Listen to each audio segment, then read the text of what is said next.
Welcome to the Fruitful Faith Women on Mission podcast. This podcast is created for purpose-driven women just like you who crave more. On the Fruitful Faith podcast, you can expect Christ-centered conversations that will help you to cultivate a life that you and He love. We'll be talking about topics that matter, topics that impact your everyday life. We'll talk about anything from how to transition with grace, to what to do when you're overwhelmed, to how to be content and joyful right where God's got you. It's going to be good. Let's dive on in. Hey, and welcome back to the Fruitful Faith Women on Mission podcast. I'm Alexandra Cavill. I'm a certified professional life coach and the founder of Grace-Based Christian Coaching. And I just want to welcome you here today as we talk about the last of our goal setting series. Believe it or not, our goal setting series has come to a close with this episode, guys. So over the course of 7 sessions now and 1 bonus episode to set us up, we really dug into quite a bit. We kicked off with the top goal setting tips that you need to know, and then we covered 7 different topics. I just want to pause and say, isn't that so cool how the Lord does that? It was not planned. Just noticed that as I was prepping to share with you guys today. So we talked about goal setting in regards to faith, fitness, fellowship, function or career, family, fun, and finance. So today we're going to touch on something big connected to all of this, but a bit different than the other episodes. So we're going to talk about how do you keep going even when your goals get tough. So that's really important, a really hard thing to kind of dig into, but something that we all come up with, we all encounter. So we're going to cover 4 different topics in this episode, plus a special bonus one on how you can really keep moving forward even in the times when it seems impossible. So you have a little idea, a little roadmap of where we're going. The 4 areas that we'll jump into today, we're going to be talking about mindset and then accountability. We'll touch on resources too, and then we'll close out with consistency. So that's where you're going. My hope and prayer is that this episode is going to really equip you. Goal setting is kind of the fun part. I almost think it's the easy part, but just how do you keep on keeping on when things seem impossible? So that's the goal for today, and hope that you take at least one new idea, concept, or practice out of these different ideas. So let's jump in. So to get started, you might want to consider when you're running into an obstacle with your goal, am I facing a mindset issue? This is actually one of my favorite areas to focus on because I think there's so much potential here. So when I think of mindset, one of the concepts that comes to mind that I picked up in the corporate days, so if you're not familiar, before pursuing coaching full-time, I have my master's in HR development, and I spent about 10 years in the corporate leadership development space, and just took some really good learnings and takeaways from that into the coaching work. You know, God uses everything. Everything has a purpose and connection point, so thankful for that. But anyhow, the results cone, it's sort of like a 4. You can look up an image on this through Google if you're interested, but essentially there are kind of 4 layers to this cone, if you will. So it starts with beliefs. So what do you believe? What do you believe to be true? Or maybe even what do you believe not to be true? And then from our beliefs come our thoughts and our feelings. So if we're believing a certain thing, typical patterns of thoughts or feelings come out of that belief as the next step. And then from there, from our thoughts and feelings, our behaviors begin to emerge. So what are we doing or maybe not doing based on how we're feeling or thinking about something? That's huge, right? Are our, beliefs serving us or are they not? But not only that, our behaviors, ultimately what our actions do lead to our results. So that's sort of the top of this funnel is our results. And our outcomes come from our results.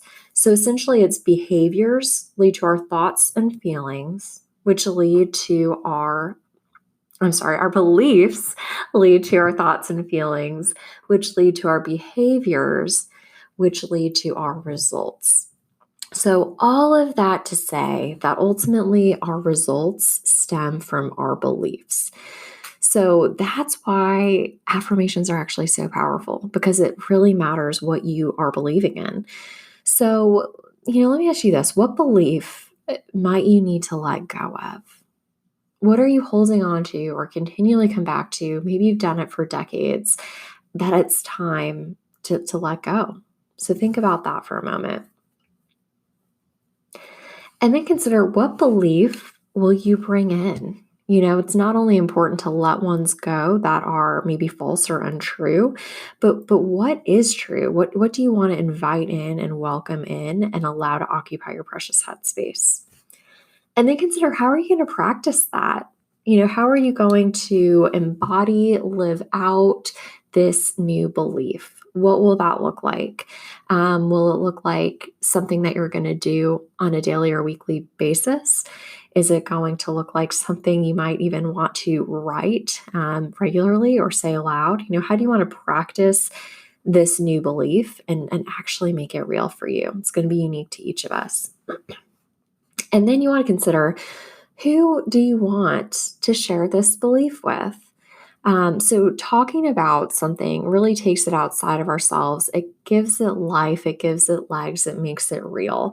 And so I'd really encourage you to do the brave work, be courageous, and maybe connect with a friend or a family member and share with them what you're working through letting go of, saying goodbye to, and what you're letting in. That's going to really, if you're serious about change, help things take them a step further. And so, kind of connected to that, the next area we're going here is accountability. So, maybe when you're running into challenges, maybe mindset's the missing piece, maybe accountability is the missing piece. And so, when we think about that, accountability is essentially checking in, but sometimes outside of ourselves. So, consider, who do you need to share these big goals with? And I know that's a big question. Maybe it's an exciting question for some, and maybe it's scary for others. So take some time to pray about this. Consider, who is someone that you can trust, who's someone that will be engaged in you sharing kind of your heart and where you're being directed next. I'd really recommend you consider someone who really cares about you on a personal level, who's invested, or maybe even someone who perhaps has a similar goal themselves, and maybe they're connected for that reason, and y'all can cheer one another on and kind of be in it together. So you might want to think too, what I'd suggest is expectations. So if you do have someone you're sharing these big goals with, you want them to hold you accountable, not just having the conversation, but also doing them and yourself the favor of laying out expectations. Would really encourage you to consider, how often would you like them to check in with you on this? When they do that, what would you like them to ask? Things like that. Start to consider, when you say you'd like an accountability person, consider, well, what does that mean to you? And then share it with them so you guys both have an understanding of what that could look like. Make it easy for you both. And then the next idea for accountability that sometimes can work is connecting it to reinforcement. So maybe if you're a visual person, maybe having some sort of chart can be helpful. So you can maybe check off when you're doing something and you can kind of see, perhaps if it's exercising, you want to do it 3 times per week. You see that it's gotten to Friday, you've only done it once, and you have that visual reminder of, oh, 2 more to come. And then maybe if you do 3 times a week, you want to gift or reward yourself with something at the end of the month. So that can be helpful to think of positive reinforcement, if you will. Or maybe instead of a reward, there are some individuals where a negative reinforcement works well for them. So, one of the examples I'll tend to use is a reverse charity example. And so, for instance, my husband was doing a weight loss challenge. And if he didn't reach the certain weights in a certain period of time, he had committed to his friends that he was going to donate a decent amount to a sports team that he just despised. So maybe it's something like that for you. What is the negative reinforcement that could be motivating? So that's an idea there too. Okay, so we talked about mindset. Maybe that's a challenge. We talked about accountability. Perhaps that's something that you want to explore further. And the next area is resources. So sometimes when we are working towards goals, sometimes resources can be the challenge. And there are two that really jump out here. One of them is time. So maybe time is an issue or a struggle with being able to get done what would you like to get done. And so you might want to consider and get really honest with yourself. of what can you put to the side? What are you maybe doing, or is a routine in your life or a practice that it just doesn't need to be? What can you get rid of or just say no to, at least in this season? Another question you might want to ask yourself is now the best time to do this? Which is a hard one. That can be a scary one to ask because sometimes we have goals or whatnot, but perhaps there are other things going on in our world where it just doesn't make sense to keep on keeping on, and that's okay, and that's a wise thing to do. So maybe you needed to hear that today. And then another thought, which we'll kind of flesh out a bit more in a moment, is how can you set this situation up for success? So you want to think about what are you putting in place? Maybe what boundaries, what consistency points, things like that, to just be able to set yourself up for success. All right. So outside of time, another resources category that's important is finances. So maybe you have a big goal, but money is a challenge, and that's real. I get that. So maybe you want to consider what is it that you can cut back on. So some of the common ones, ideas, are going out to eat or doing takeout. Maybe that's something that you can be more mindful of. Maybe you love buying the latest clothes and trends that are out there. Maybe that's something that you want to challenge yourself to pull back on, at least for a season. Whatever it is, what can you go back on? And then last but not least, how can you plan for this? Um, a lot of us don't just have large sums of money that appear out of nowhere, right? So it's something that we need to focus on and consider over time. So sitting down and doing the work of where does the end goal need to be and how can I back into that? So kind of planning for that and breaking it down is simple, but simple works, right? So there you go. That was resources. And then the last but not least category, this is huge for so many of us, is consistency. So sometimes when we're working towards our goals and we're not seeing the change we want to or the breakthrough we want to, it's because we're struggling with consistency. Sometimes it's so easy to start, but it can be really, really hard to keep going. So you might want to consider here, what is behind you stopping? What's behind what's behind the tripping you up? What is getting in your way? Perhaps it's your energy. Maybe you just have a lot going on and you're exhausted and it's hard. And in that case, I'd really connect back to not the what you're doing, but the why you're doing it. Why is this so important? What impact is it going to have on you, your family, the world, the community? Like, think big there. What is your why? And then you want to, and maybe it connects to your larger life mission or vision too. The bigger, the better. As you really think what needs to motivate you there.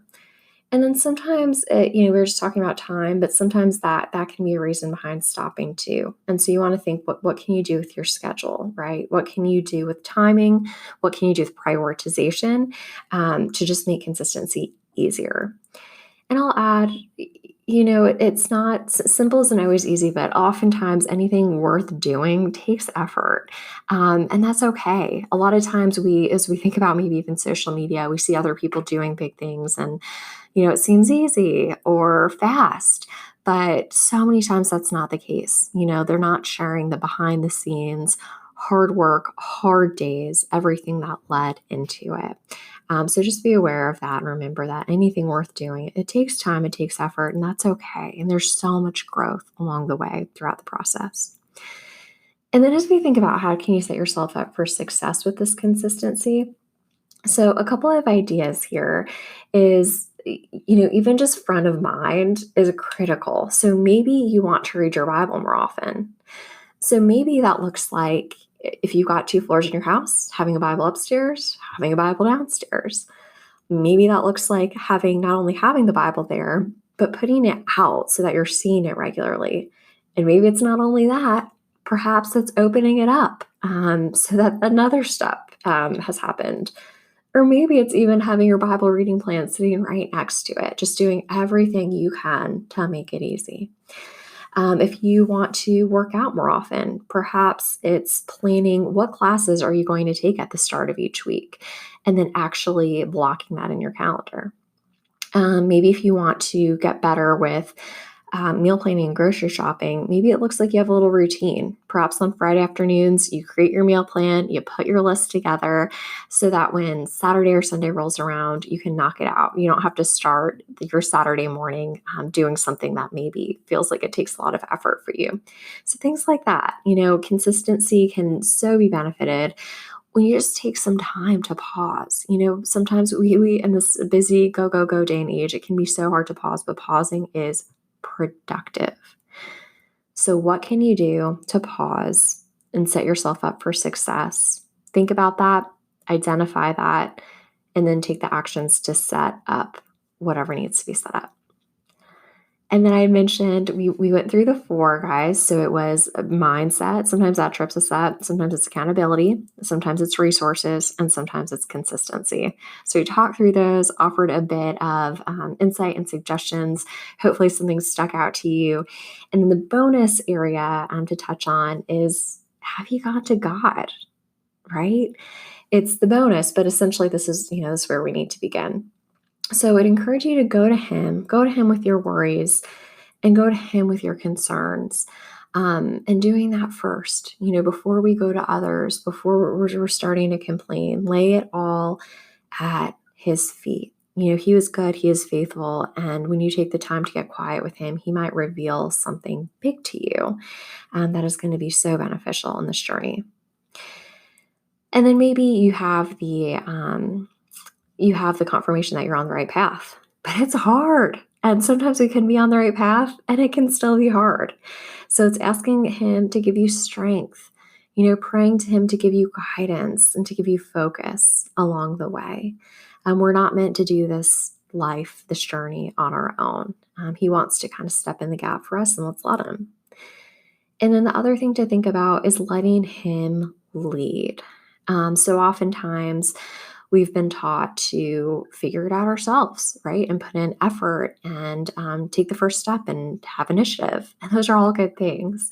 But when it comes to our Heavenly Father, maybe one of the wisest things we can do is let him lead, is ask him what direction we could take, why are certain doors opening, why are certain doors closing, and just ask to see more of the bigger picture, and for him to lead and guide you where you need to go. Remember, he can see everything, past, present, and future, and we absolutely cannot. So pausing to pray, that's going to be productive. Letting him lead is going to be one of the wisest things that we can possibly do. So there you go. When we need to overcome obstacles, some thoughts, some things to dig into, what to do. So I'd encourage you to take a second, maybe even pause the podcast and consider, what is it that we touched on today that just speaks to your soul? What did you need to hear? This isn't an accident that you're listening to this episode. What did God maybe want to lay on your heart? And then not only that, but what is it? Maybe there are a few things. What do you want to narrow in on? What's one thing that you want to try out and experiment with? And then commit to doing that and do it today. So that wraps up our goal setting series, guys. It has been so much fun talking about this topic, one of my absolute favorite topics, and talking about it with you in this way, in a faith-based perspective. I just hope that this was such a big blessing to you and that you really got a lot out of this. And before I share what's to come next, I love to just take a second to pause and share with you the latest review that we've gotten from the Fruitful Faith Women on Mission podcast. And it's titled Led by the Spirit. It says, as a Christian, in a world that is saturated by personal development based off a prosperity gospel approach, it was so refreshing to hear someone totally being led by the Spirit to guide her message. So often I don't read or listen to messages on goal setting or personal growth because of the fallacies that can be shared within that context. I love that this grace space is a biblical approach to goal setting and leading a life led by the Lord and not our own desires. I will be back for more. Thank you so much to who shared this review. It is such a joy to hear from you guys, to know what you love, to know what stands out. And I just want to thank you for that. Thank you for letting this be a two-way conversation. I'm so thankful for each of you and how God connects us. And I just hope that this podcast has come into your life at the best time, and that it not only changes you, but those around you and connects you closer and more deeply to Christ along the way. I would love to read your review if you haven't shared one already. And in fact, if you go ahead and leave a review on iTunes in the month of June and then send me a DM letting me know that you've done that, I would love to gift you a complimentary coaching session as a thank you. So something to think about as we start to wrap up today. But before we do that, and you might be thinking, well, what's next? What are we going to be talking about? What does that look like? And so I'm super excited to share with you today that we are going to most likely get into a new series, and that's going to be about the topic of a breakthrough. So we're going to dig into a few really important topics, things I hear women talking about a lot, things like how to get unstuck, how to break through negative self-talk, maybe how to be fearless, and even what might be keeping you from a more purposeful life. So that's a little bit of a teaser of some of the things that I think are likely to come, and I can't wait to see what he has for us and what's next. I'm so, so excited to continue this journey with you. And if you haven't already, make sure that you subscribe to the podcast so that you can automatically get new episodes downloaded onto your phone and that you don't miss a thing. Till next time. Thanks for tuning into this episode of the Fruitful Faith Women on Mission podcast. If you love this episode, I would love for you to subscribe. New episodes will automatically show up on your phone when you subscribe. It's super convenient and you'll make sure you never miss a thing. So excited to share more with you soon.